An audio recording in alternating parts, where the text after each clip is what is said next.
So again, to recap this blueprint, we have some domain with associated symmetry group and some data that lives on the domain on which this group acts through a representation.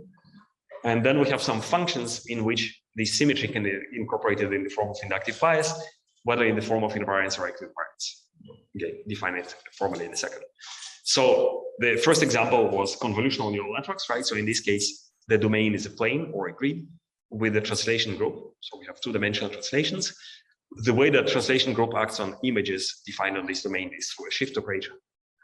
And convolution, as we'll see, is equivariant with respect to these transformations.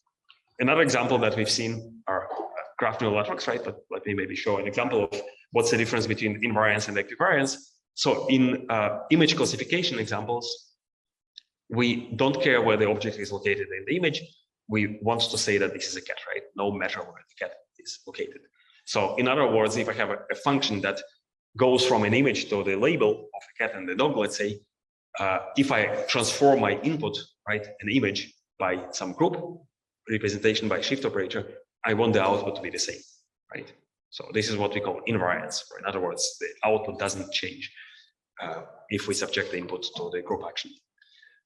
If, on the other hand, we have the output with the same structure as the input, let's say I want to label every pixel in the image and to be able to segment the background from the foreground, I want the output to be transformed in the same way, right? So if I shift the cat, I want the mask that segments it from the background to be transformed exactly the same, right?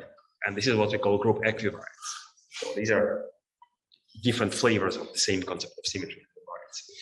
So in graph neural networks, we've seen a different kind of domain. So it was a graph, and the symmetry that we had there was permutation of the nodes.